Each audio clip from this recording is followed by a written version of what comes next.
Hello, welcome. Today I just wanted to talk a little bit about the reforestation that we're doing here. You could even say rewilding, because this area was largely cultivated in a subsistence sort of style a couple of generations ago. But that's really going away, and it's sort of slowly but surely itself becoming sort of a native style forest. So this area historically was a oak, largely oak forest. Actually, a specific type of oak native to the Mediterranean. It's locally called lecho. I'm not sure what the English term for that is, but oaks in general. About 80% of the native forest here is oak.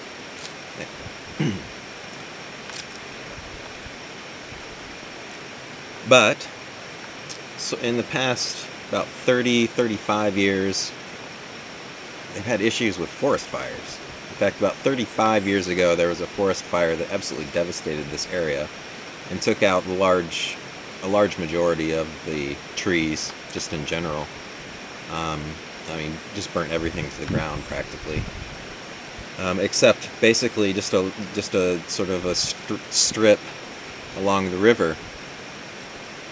And since then, there have been a series of forest fires that have continued to sort of whittle down any sort of efforts for the trees to grow. When I first came here about 8 years ago, almost 9 years ago now, it was about 20 years after the major fire, and there was a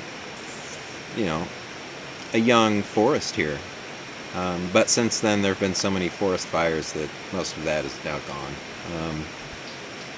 Regardless, we are embarking upon a reforestation project that is, I wouldn't say it's really doing well. The conditions are very difficult, mainly lack of water.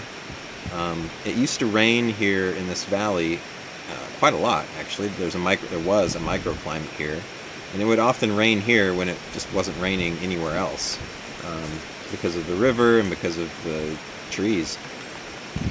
It doesn't really do that anymore. It really stopped doing that in my memory, maybe 4 or 5 years ago.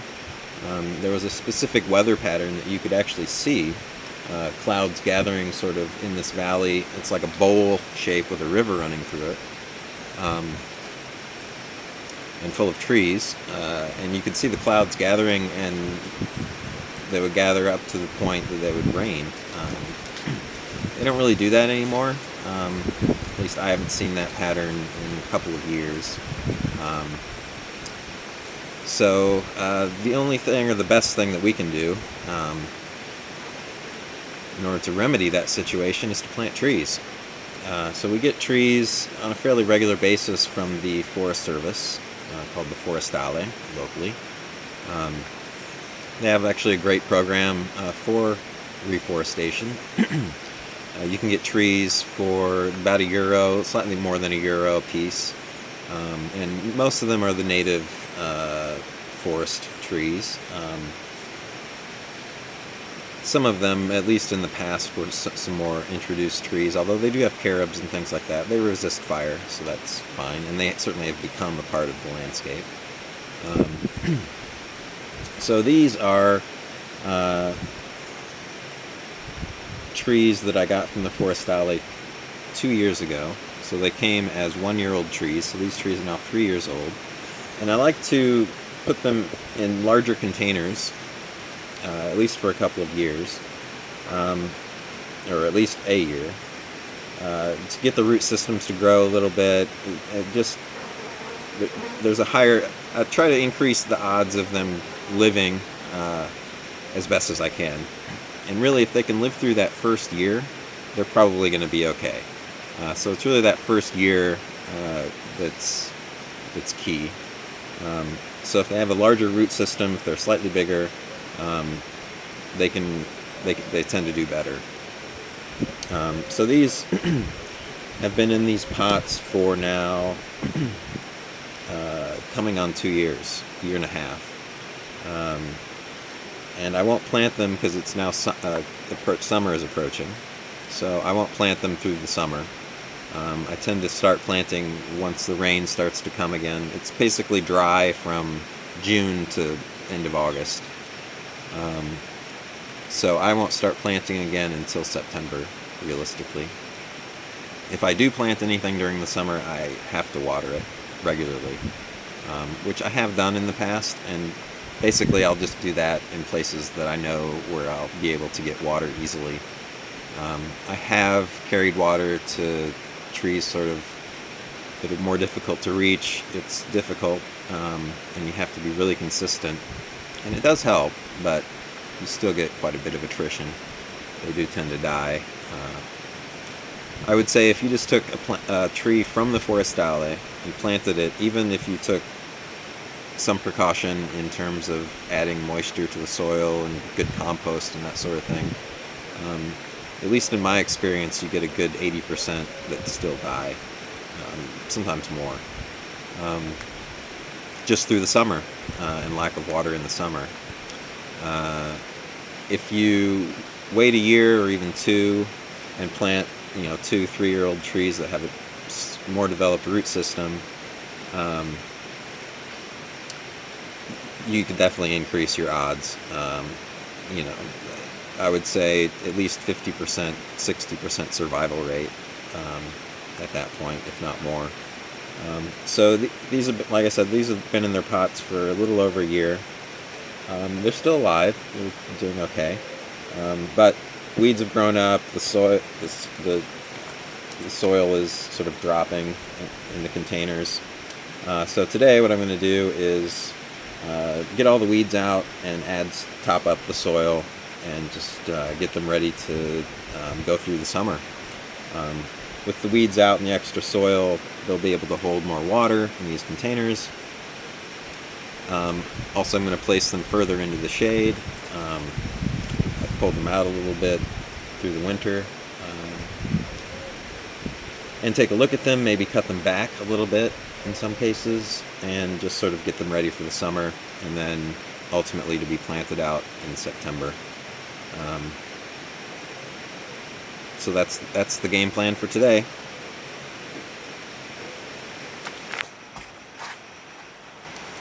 So this is an oak tree. I think it's actually a lecho. One interesting thing about the oak trees of Sicily and the Mediterranean is that they're actually evergreen, which, me being from North America, is kind of unique. I don't really think of oak trees as being evergreens, but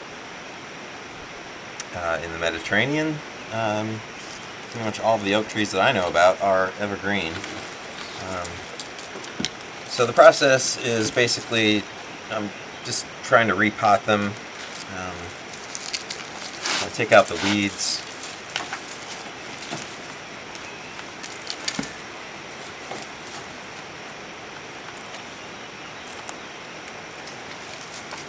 Clean them off. Also looking for any dead or damaged portions. I might just trim these up a little bit, just to get some of the growth going upwards.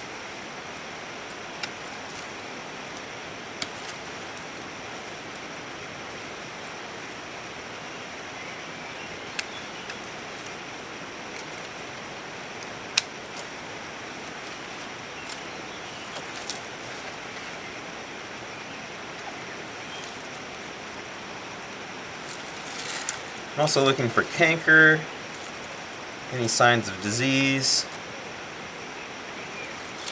any dead material, just get rid of that. Since I've cut a few things off here, you want to make sure that you cut at the growth node, just like you would do when pruning anything else. And then I like to use mastic, even though it's not really necessary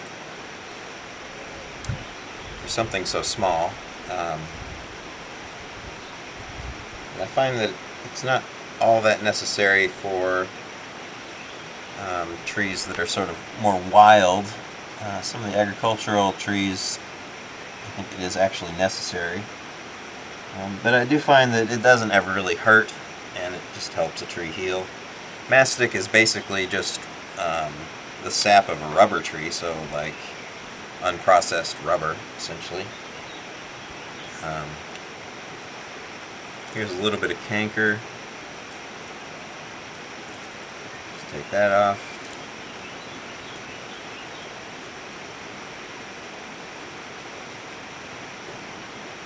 And this one's looking pretty good. So then we just fill the bottom of this with some soil. This is just good, rich soil. In Italian, called literally rich soil, terriccio.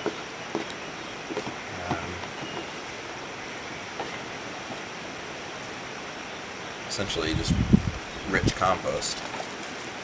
And then put it in there.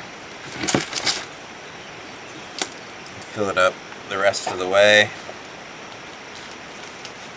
I like to say that we like to leave them proud, which just basically means that we like to cover them all the way up. Don't let it stick up. Let the soil come up over just slightly, sort of the top of the previous level. And what you don't want to do is compact the soil. You don't want to put pressure down on this soil. I find that's a common mistake just generally with gardeners, people potting, people planting things. They like to compact the soil. It's not necessary, and it actually hinders root growth. You just always have to remember that the tree is not, or the plant is not just what we see above, but it also is the part that we don't see, which is the roots. So this tree's ready to go. I will now just give it a little drink of water, and that's it.